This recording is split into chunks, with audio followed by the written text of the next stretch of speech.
Incoming transmission.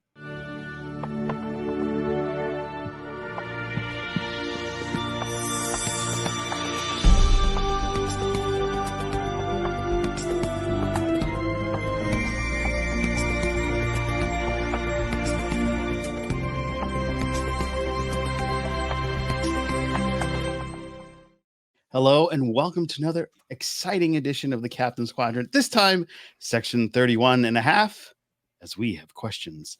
I am very excited to have with us today, of course, Jason Roy Gaston, my co-host with the most, and our very special guest that we're talking with today, David Jones, whom you know from shows Accused, the Netflix movie from Adam Sandler, You're Not So Invited to My Bat Mitzvah, and of course, See No Evil, but most importantly for this particular series, Star Trek Strange New Worlds. David, how are you? Welcome to the Captain. I am fantastic. How are you? I'm doing well. We're glad to have you here.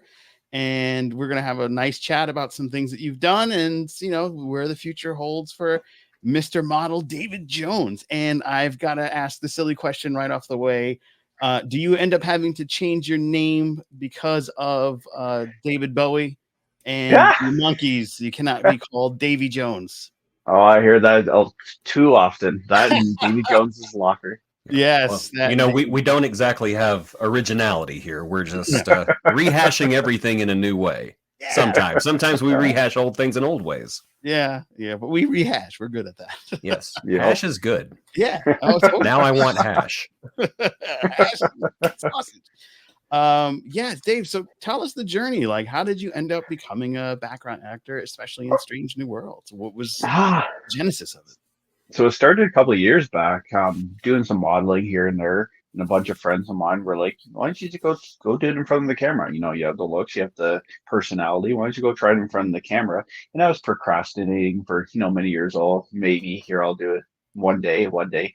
And I think the pandemic pushed me over the edge to do it finally. I think it was the pandemic. It was actually my first TV show was Gotham Knights on the CW network. Yeah, I love that. They were filming in Hamilton, the pilot episode, and that's where the journey started. Gotham Knights. So who would have thought that? It started in Gotham and ended up in space. Yeah, not bad for your first and second gigs, right? Gotham City and then the Final Frontier. That's right. Let me jump in here and ask you. So what was the process of becoming a background actor? I'm assuming that as a model, you have an agent. So do you just go to your agent and say, hey, I want to do this now? Different agent, because actually I did a freelance modeling for years. And there was a bunch of Facebook groups and stuff like that during the pandemic. And a few of my friends led me in the direction to a certain agent who does castings for a bunch of shows and movies and stuff like that. And I saw that there was a casting list for Gotham Knights in Hamilton. I applied for that. I was actually supposed to play a Gotham City police officer. I was really looking forward to that too, but they were shooting Easter weekend and I didn't want to do Good Friday at all. Just because of, timing, stuff like that. And then they said they get me an email on I think it was the Saturday, saying we're shooting in Hamilton. But you're going to play, a Batman Warner. And I'm like, sign me up. There you go. And what was it like your first day on set? Like, nerve-wracking? Nerve-wracking. Just because you have to wait for a call, your email in text messages for call times, what time you have to be there, what to bring, stuff like that. I didn't get much sleep that night, but my nerves were just shot. Like, your first acting gig in your Gotham City, right? So when you say what to bring, what exactly do you have to bring to a shoot like that? Do you have to bring your own clothes or your own props or anything like that? For certain stuff, yes. Luckily, I seem to avoid those gigs. I always seem to get fitted for something. But Gotham Knights, you just had to, like you would bring clothes like you would to a funeral, stuff like that. But everything else has been pretty much, we're fitting you. Don't worry about anything like that. We're just size you up. So basically, you're goth special, right? Yeah, exactly. Hot Topic, and then yeah, exactly. It's much colder in Canada. Is most of that filmed outside or on set? That was all filmed outside. So that was Easter weekend last year that they shot it. and the weather is actually surprisingly good. It seems to be in Canada. I'm sure you're in New York, right? Yeah. Well, Jersey or in that Same. area. Yeah. Exactly. The Wherever weather the seems smell to be comes getting from. the weather seems to be getting a lot warmer sooner now. Now, is Easter celebrated like in April at the same time? Yeah, same time as you guys. Yep. Okay, all right, because I know you guys have like Boxing Day. Where They have Jesus too, Joe. we all have Jesus. Jesus didn't die on a different day in Canada. Are you sure? I'm reasonably sure, yes. Yeah. Okay. Go ahead, Chase. Oh, Is that's it my funny. turn? Okay. Who's talking? Oh my gosh. Here, you go ahead. All right. Sorry, I made a joke. Now I'm spent. I'm the joke man. So, David, when you got the call for Strange New Worlds, I know that must have been a moment that probably floored you. Oh, I'm pretty certain that you're a Star Trek fan through and through. What was your first introduction to Star Trek? I think it was Star Trek Generations that I Oh, can remember. My first movie for Star Trek was First Contact that I can vividly remember. But I believe I really got into it. It was just before Best of Both Worlds aired. oh, Good place. that's a great Yeah. time to jump in, Yes. man. You're like, Just because I was at my grandma's, when I was a kid back then, and we all remember that cliffhanger. Oh yeah. oh yeah, I think that was my yeah. yeah, I believe that was my first. That's amazing. So, all right, now you've jumped forward however many years, 30, and now Holy you, sheesh. yeah, I know that's what I had the other day. I was like, wait a minute, no way, it's 30 years, right? Yep. Yeah, it's 30. Yeah. I don't know where the time went, but here we are. You have the opportunity of a lifetime. You're working in Strange New Worlds, and the particular episode that you're working on is probably one of the heavier episodes in the second season of Strange New Worlds. And did you get to do any battle, or was it just because I saw the makeup that you went through? Yep. That'll come up here. You know what's actually funny is I applied for a different role at the time. Oh, So it was initially like I had another job. So initially I applied actually to be an Orion.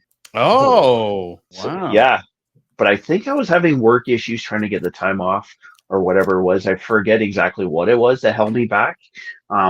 Luckily, thank God, because they didn't really use the Orions in those episodes Yeah. that we saw. And then I saw an email and to play a wounded soldier. Yes. But I didn't know which side I was going to be playing. Yeah. It was incredible. You're under the cloak of war, which is a really outstanding episode. Super heavy episode, yes. Yeah, very deep and dark. If you're such a friendly guy, you've done funerals and bat mitzvah, and of course war. These are the things that I've done. So what a way to get into it. Go ahead, Jace. I gotta ask. So your scenes were not filmed on the bridge or any of the sets on Star Trek. Were you able to sneak over and just catch a peek of any of that stuff? I wish when we're going costume fitting, you had to do COVID testing before everything. You had to do COVID testing before fittings, shoot days, stuff like that, right? So I went to the building that does all this. And when I was doing my fitting, I was asking, where is that certain set? And unfortunately, I never made it to that. Oh, I think it was behind glass doors that I had no access to. Wow. Like if I were you, I probably would have just followed somebody. Oh no, I'm his bodyguard because you got the height and the look. You can just and you're in the uniform. No, I'm the bodyguard. Remember, I got to be on the bridge. That burns me to this day that I never saw it. Hey, there's always another opportunity because hey, season 3 is going to be greenlit anytime and filmed sooner than we think. So I'm sure there's opportunities for you to. You would have never made it past because there's got to be a guy on Strange New Worlds with a mop standing by that big shiny bridge with a big shiny floor saying, "Do not step on these floors. Do not step on these floors. Do not step on these floors, sir. I'm Anson now. Get off my floors." Yeah, exactly. Yeah, we need to write Paramount and tell them that person needs a role on the show. Just the bridge mopper. Yeah, well, he can be a Tellarite, just with the big horns and everything. Yeah, stay off my floors. I've never seen a shinier bridge in Star Trek. It is. It's so shiny. It's Discovery, shiny, maybe. No, Mm, no, it's like yeah, it's like a just a almost like little a bit. glass finish in some places, but it's like shiny without being annoyingly shiny, like the J.J. Abrams bridges. Yeah, those It's are. just you just look at it and you're just like that looks so clean. Yeah, the JJ ones. You're like, okay, is Yeah, that Kirk? yeah, uh, exactly. yeah. S- So, what was it like working with Adam Sandler? You got to do one of those amazing staples for Mr. Sandler on Netflix. What was it like with him? Oh, it was a fantastic experience. I think that was my third ever production right after Star Trek. We're shooting at the Netflix building and such like that. And then here walks up the great Adam Sandler. Absolutely stellar person. Great, was talking to all the, even the BG actors. The man was fantastic. He is, like everyone says he is, a true gentleman. See, that's a good thing. Like somebody like him, there's a great story, and this would happen to me if ever I win the lotto, Jay. So you can hold me to this, and it's recorded, so you guys can Oh, hold I me to will. I will. it. But when he really made it, he bought everybody a Maserati, and like Chris Rock and David Spade called you, "Did you get a Maserati in your yard?" Like I've heard that story, and I think it's fantastic. And if I ever make it like that, I definitely would. He So seems like a man who never forgot where he came from. yeah. Yeah. And that's a really good and humbling experience because the success of Adam Sandler is so like cosmic. And it's something that eclipses a lot of other actors from Saturday Night Live. And to know that he's sitting chilling with everybody is just gotta be amazing. Did you Yep. guys enjoy a dish of pooge together? It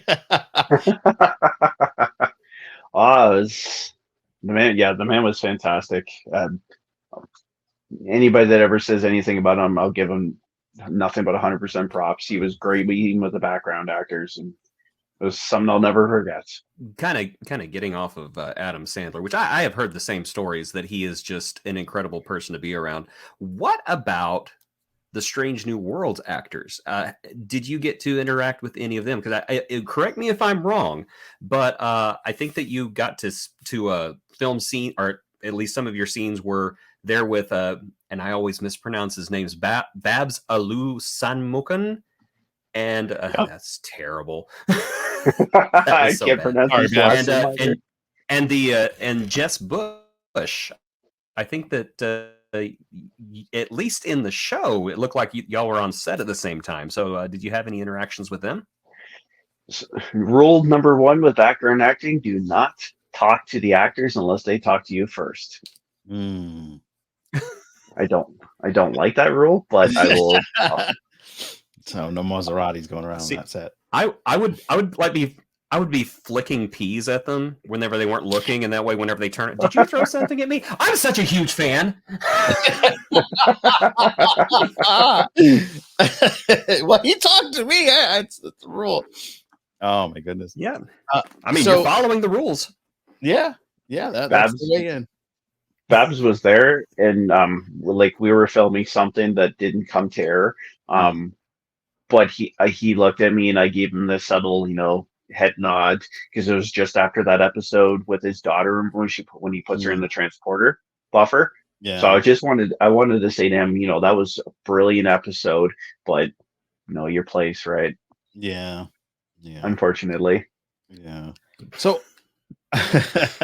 now, is it as a background actor? Do you get callbacks to the same shows that you've done? I know Gotham's pretty much wrapped up, but Strange New Worlds is going to continue, and then you have possibly Starfleet Academy in the future. Now, if you have NDAs and you can't say anything, we understand. But is there a possibility for us to go? Oh, there's a boy. Let's hope so, because I didn't get killed off by the Klingons. There you go. There you go. Well said. Well said. I hope so. If I'm a little off, that's there's a reason for it. It's not just my regular normal personality. So, David, background actor. Any hopes or dreams of graduating up to a speaking role anytime soon? Or Those blink twice if that's one of the things you can't talk about.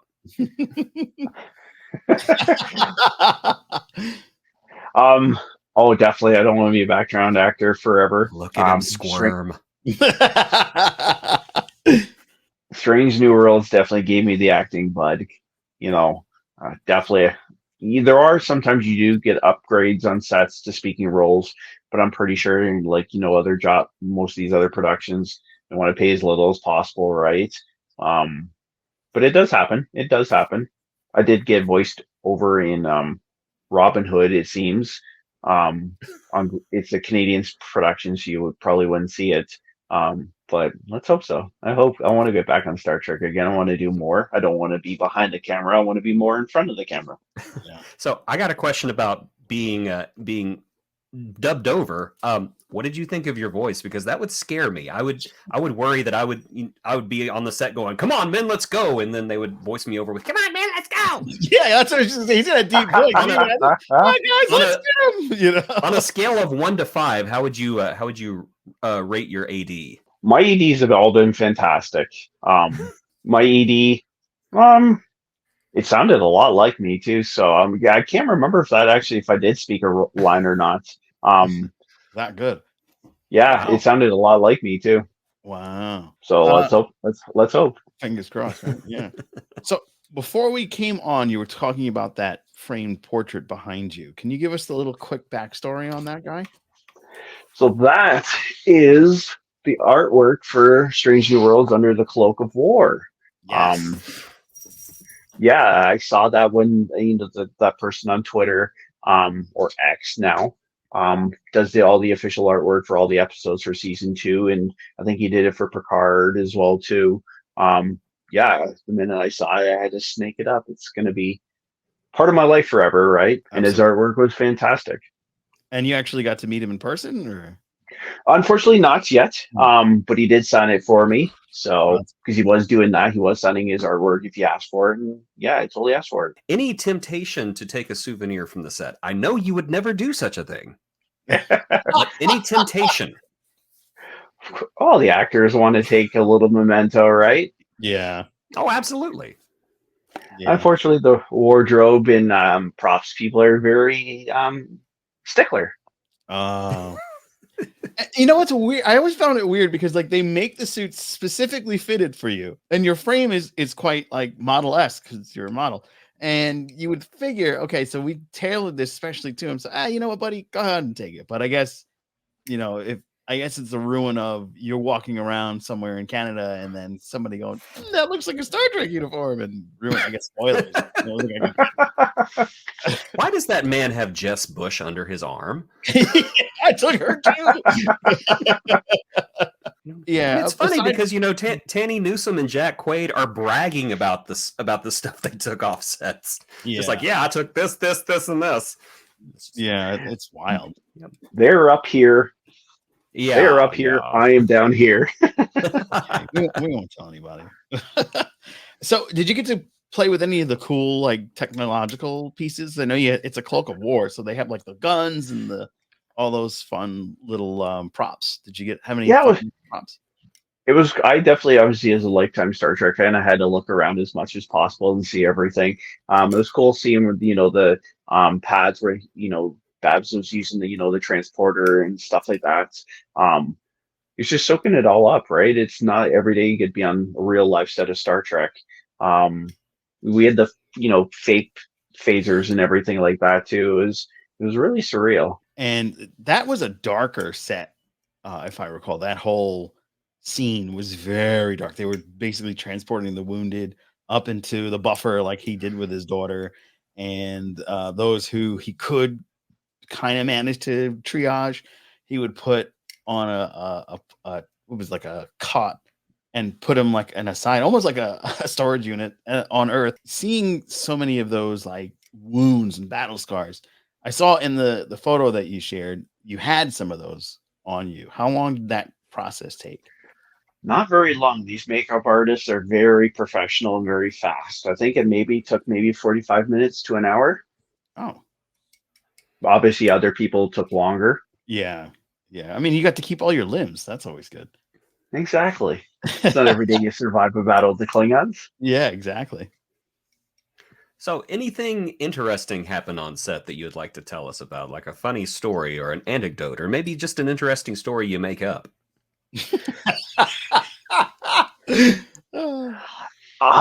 Just enjoying I cried the minute I walked on set. I cried. You know, Wow. I made it. My grandma made me a Star Trek costume when I was a kid. She made me a Data outfit, and unfortunately, she passed away during the early months of the pandemic.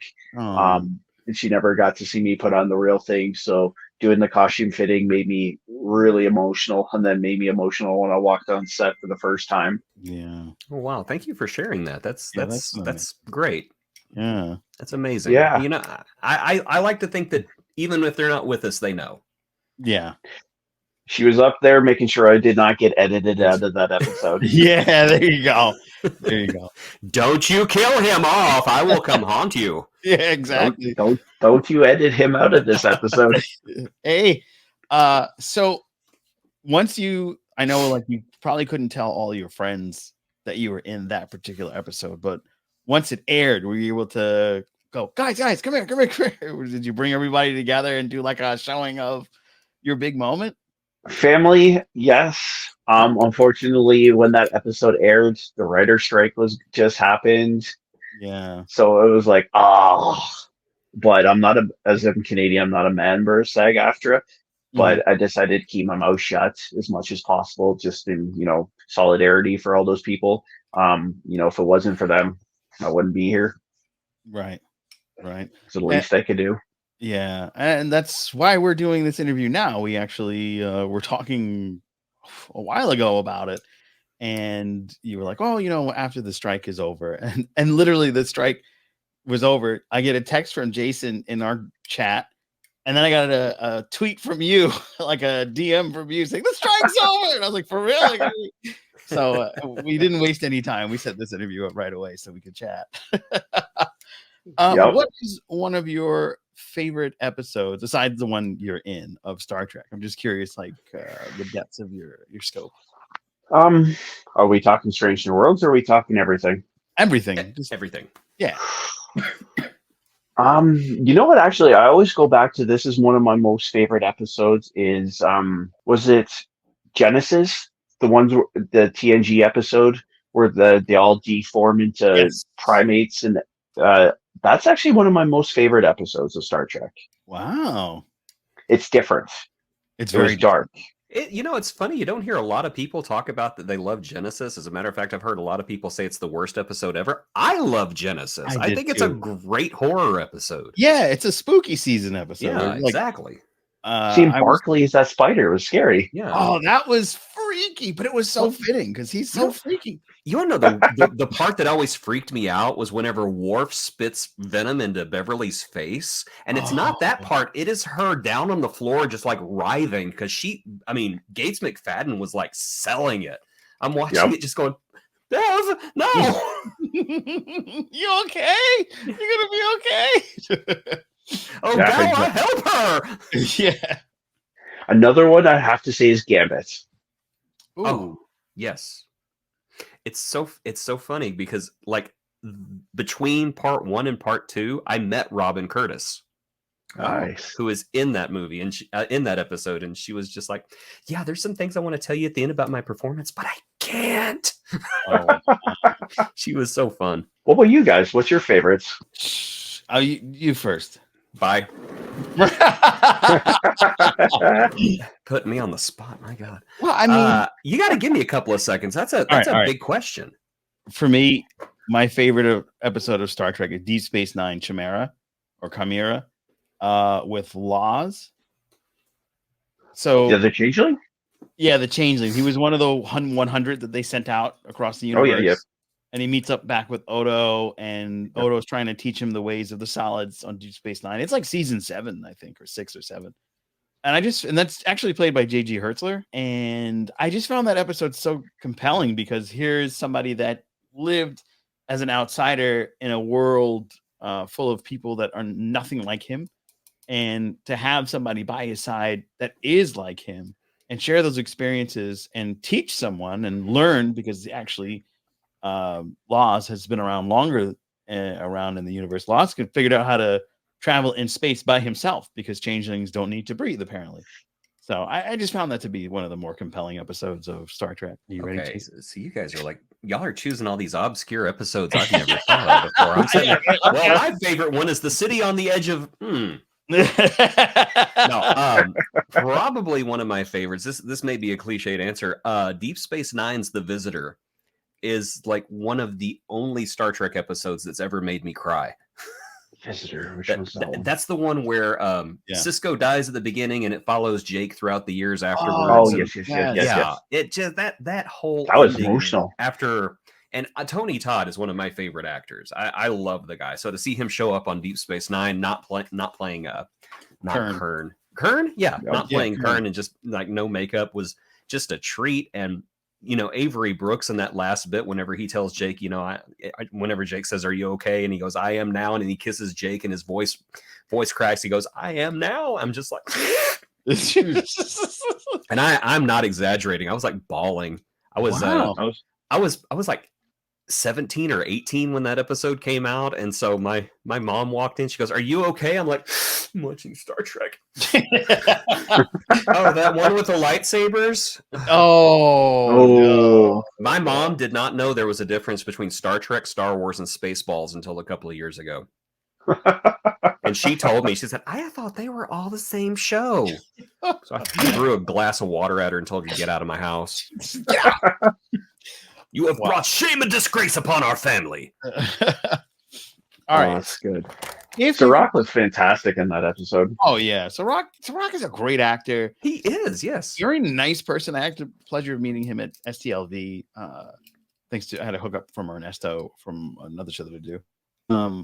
Super tall too. Why are you people so? No, I'm kidding. But he's so tall. I was like, oh my god! Like, cause I'm used to seeing him on the short one on the television show, and I'm like, oh, he's probably like my height. And I'm like, dude, you didn't notice how much he was like towering over Aaron Eisenberg in some of those episodes. He was like looking down like this at his knees, and Aaron Eisenberg is looking up, going, "Jake, I'm being a responsible adult right now." Yeah. Nog.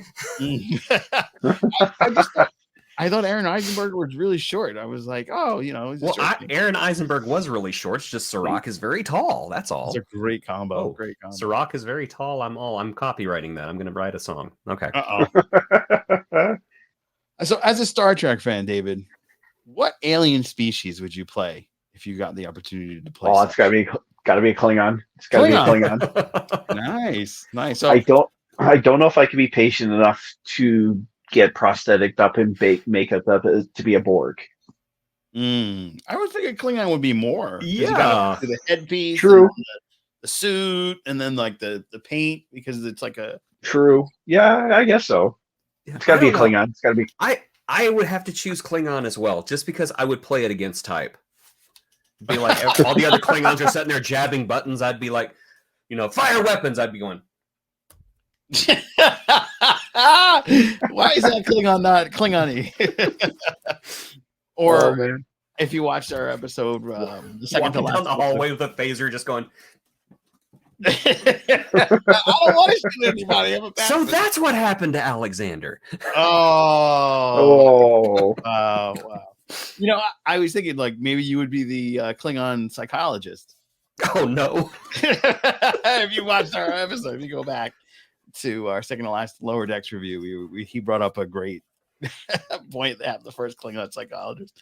Do you think you would then learn the fight stances for Klingon combat with a batleth? Oh, wouldn't that be an honor to hold a batleth and be dressed up as a Klingon? Amazing. Oh, yes. Yeah. So and it's not a Comic-Con, right? real thing. Real deal. Yeah. Be an honor just to do that at Comic-Con. I'd be having so much fun. Yeah. I'd be breaking so much stuff while swinging a batleth around. You can't stop me. I have too much honor. Today's a good day to die. Today is a good day to jail. And then do you have your agent actively searching for specific roles? Is there anything that you're like, if there's any opportunities as a BG in whatever, is it like open to anything, or is there specific things that you ask for? It's just more you apply for. They'll send you, like, if you're reliable, it's just, they'll send you stuff for. I seem to get a lot of cop rolls. Yeah, I noticed that. You got the So jawline. You got Yeah, you got you the do cop have the jawline. You could do pull off a Batman. You could do the Dark Knight. You can see that. I would love to be on Beetlejuice right now. Unfortunately, they are shooting in London, if I'm not mistaken. That would be London, so much Ontario, fun. or London, London? London, England. London, London, England. Oh, London. wow. I believe Yeah. it's in London, England. Yeah. I would love to be in Beetlejuice right now. Oh, one of Yeah. these days I will play Beetlejuice on stage. One of these days. Oh, that is the thing still. Yeah. You can do Yes. that. Yeah. Yes, I could totally do that. Have you ever thought about doing theater, David? Not really. Mhm. It's obviously would be something I would definitely think about if the opportunity came. I know a few friends who do that. They love it. Just not something that's come my way yet. Oh, well, keep that door open. You never know. You could be the next big theater star that You pops don't know the name of any theater stars, do I you? I was gonna say David Hyde Pierce, but he only Lin-Manuel, Alex there you go. Brightman, Lin-Manuel. my I'll just edit God. that. You could be the next Lin-Manuel. There you go. Don't you dare edit this I'm out. editing that. Don't you edit this out. It'll be a blooper. My grandma is looking down at us. Don't you edit this out. I gotta look good, man. I always joke with My friends. grandson just did a solid burn. Don't you edit that out. Go ahead, David. I always joke with friends. I would love to have been in the Continental. Oh, yeah. That was a good show. Is that filmed in Canada as well? No, I believe that was in the U.S. Oh, so it's probably filmed like in Yonkers because there's a Oh.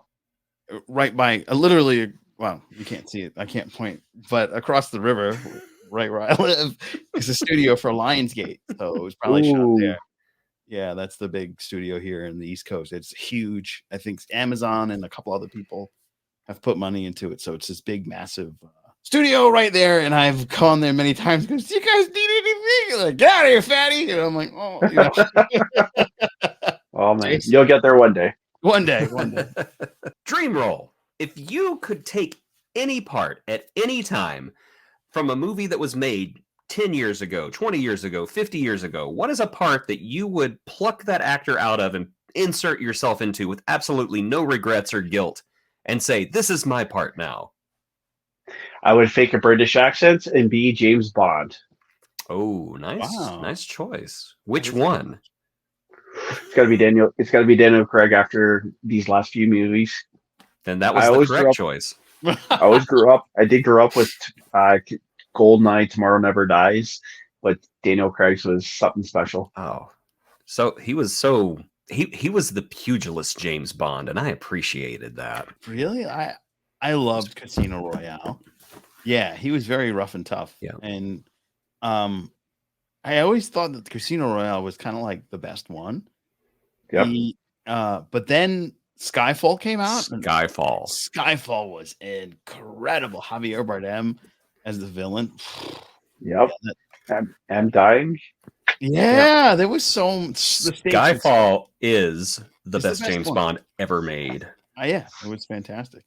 Definitely one of the highest grossing ones ever, wasn't it? Yes. Yeah, yes, it was. That's right. I mean, come on, Javier was hot at that time. So, going to be But watching. Casino Royale was special because that was something we've never really seen before. Yeah, Not from the Bond franchise. No, Bond getting tied up and tortured. That was like what? I can't. Mads Mikkelsen was crazy. Yeah, Yes. Mads was amazing. Amazing. That's a guy that I think would be really cool in Star Trek. Well, he was great in Star Wars. He Yeah, would make a great Romulan. right. Yeah, he would make a good Rami. He was a great Hannibal Lecter. I will be right over there, lurking. Yeah, exactly. It'd be amazing. Oh, he was a great Hannibal Lecter. Oh yes, he was. He was. That show was amazing. Did that It get was. canceled? I think it got put on ice. There's been rumors for the last couple of years they want to bring it back. Oh. But I don't know if they own the rights to Silence of the Lambs, so I don't know if that's been given it issues. Yeah. But he was amazing. He was amazing in that. Yeah. And that was shot in Canada too. Oh wow, so many gems are shot up in your great country. You're lucky. Cheaper, right? So they'll Yeah. come up here. Yeah. Just right over the border, everything drops in price significantly.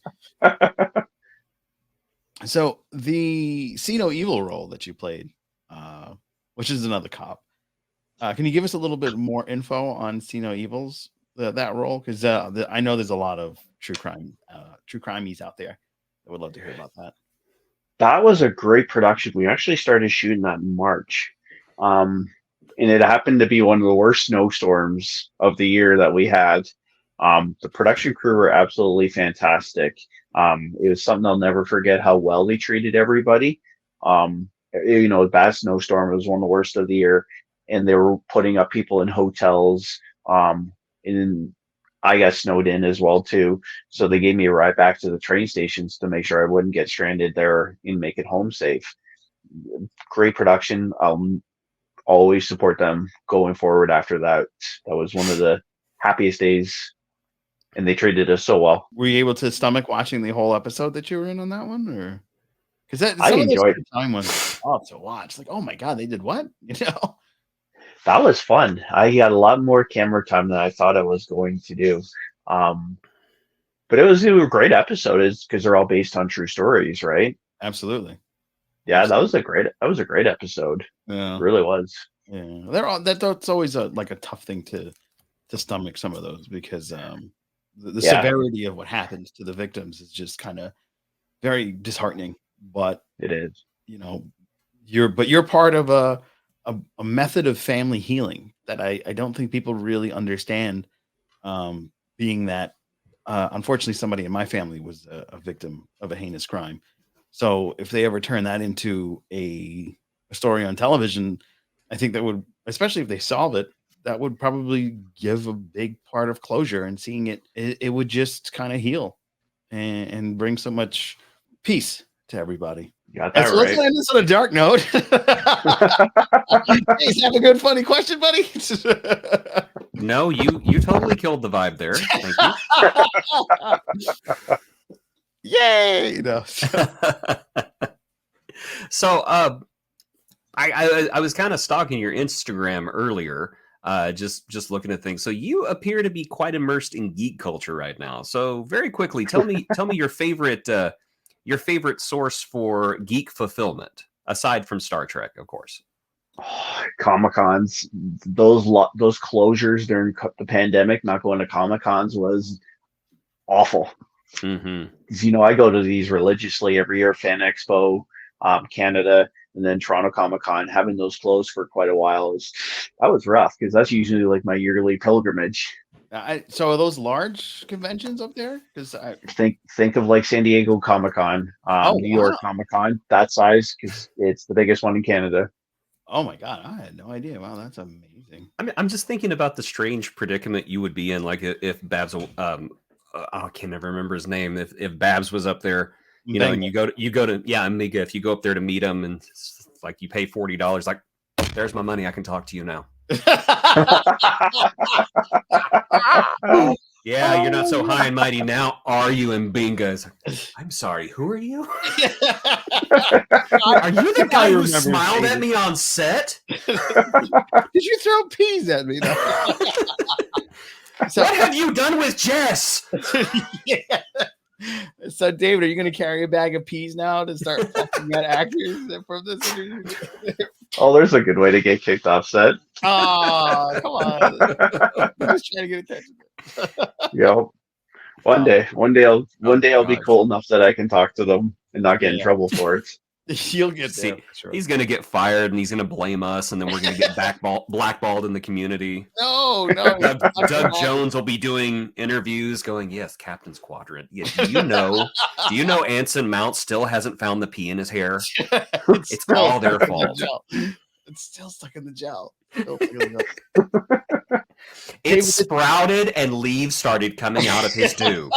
He had to take 3 months off. Oh, man. So, David, what are some words of wisdom that you would leave folks that want to be background actors, that you would bestow upon them? Live your dream. Life is short. I think after the COVID pandemic, it proved life is short. Make your mark. Go and enjoy it. Enjoy yourself. And be professional on sets. Oh, no clowning around? Is that what you're telling us? Enjoy yourself, but Keep it real. Keep it keep it professional. real. Exactly. You Yeah. want to be invited back. Exactly. You Exactly. don't want your character killed off. We need to kill off a character. Oh yeah, the guy who kept putting a clown nose on in the background shots. Let's kill him off. I keep hearing a voice that says, "Don't edit him out," so we're just going to kill him off. You won't be edited out, buddy. All right. Jace, if you have any other questions. I was going to ask, where can we see you next? But I don't think you can tell us, can you?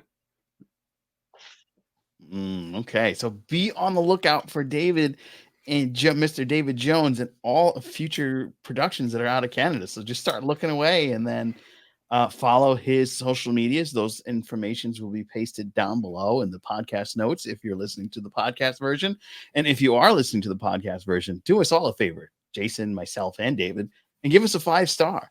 We want to have David back on for like an agony booth. I think we'd have a lot of fun. That would be a lot of fun. We're going to make him do Strange New Worlds, and we're going to get him alienated. Yeah, there you go. David, thank you so much for joining us. Is there anything you want to plug before we go? Isn't this been the best year for Star Trek? Yes. We had the brilliance of Lower Decks, the brilliance that Star Trek Picard gave us. Shout out to and then obviously for how amazing Strange New Worlds has been this season. Because we never had a bad episode at all, did we? No, it was fantastic.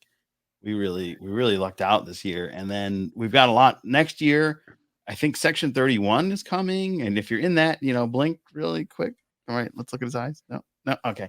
Nothing to know yet. God, they're getting dry.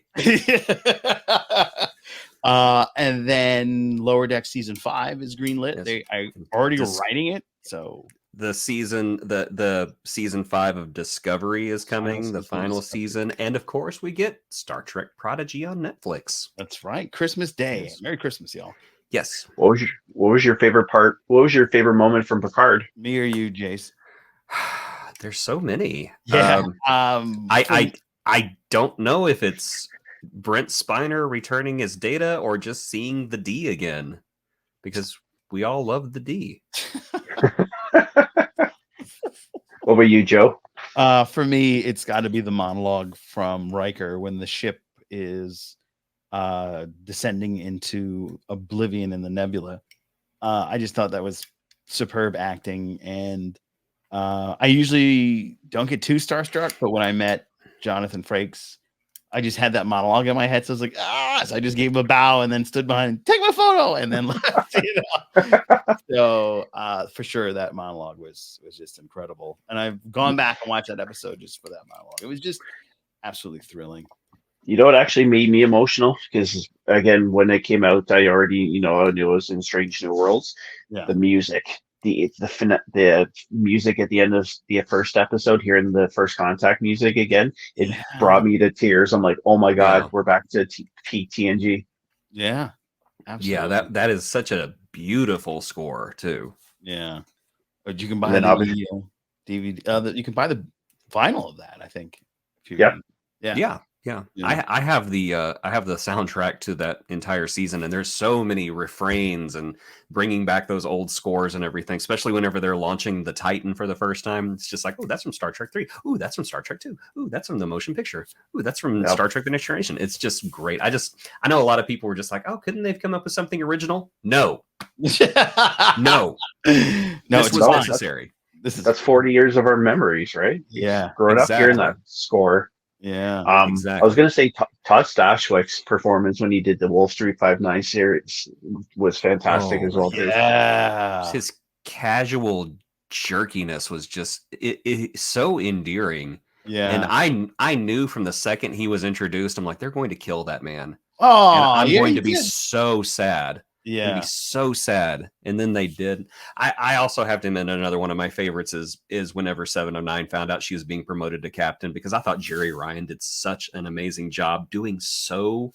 I don't want to say doing so little, because I know that she did so much without making it look like she did so much, but just the hurt in her eyes and the regret as she was listening to Shaw's recommendation that she be promoted is just probably one of my favorite Jerry Ryan performances. Good call there too. There's The a whole- lot. No. There's so much. There's so much. The whole cast were fantastic. They all had their great moments. LeVar was killing it. Mhm. Michael Bourne, obviously. Michelle Hurd was amazing, especially with the stuff she did with SAG-AFTRA too this year. She's been brilliant. Yes. Hero. Yeah. Amanda Plummer, got to give the credit to her. Oh She was great. yeah, Oh, yeah. she was fucking solid. And they just yeah, love. Of course, she's flying out the window, and I'm thinking, can't solids like not die in space? Didn't we find that out in Joe's favorite episode? But she was a hybrid. was She's a hybrid. fine. She's fine. She's shattered. Yeah, She'll come back. Yeah. This is the human side. She'll be now. shorter. She'll be shorter. Maybe missing like an eyeball and a couple of fingers. Oh. Solids. You thought you were gonna get rid of me, didn't you? And then like trips over a bridge chair and breaks her neck. Oh, goodness. Was Vox the best episode? It was great. I It was really great. enjoyed that. Yeah. It was a great There's so many great episodes, so many great moments from that last season that it's like we could do an entire hour on that. Which Yeah. I'm fully Yeah. prepared for. Let's go. Oh, Yeah. man. Same. Ed Spielers was great. Yeah. Yes. Spielers Yes, he was. fantastic. Very nice guy. Trying to think what was the standout. The side characters were really cool in this season too. When the Ferengi, for the guy who was also in 12 Monkeys, he was cool. He played such a scummy bad guy, and then the guy who was in Fringe, Escovedo, yes. Yeah. He's always been a great actor. Yeah. such a good. I remembered him in Oz. He was Yep. Yes. so good. Yeah. Roe was fantastic. Mhm. Yeah. There's a lot of great moments in that season for sure. So Yeah, that was some of the best start. This has been, like I said, this has been the best year for Star Trek we've had, maybe ever. Yeah, because we've never had the brilliance of Strange New Worlds, Picard, Lower Decks, all at not once. all at once, right? Yeah. You know it's good whenever it's over with, and you say to yourself, if I never see those characters again, I'm okay with it Yeah. because this is the perfect send off. right. Yeah, Yeah. They really killed it. They killed it. But Yeah. there's hope Let's for see. Star Trek Legacy. seeing Q come back, obviously. Yeah, let's Yeah.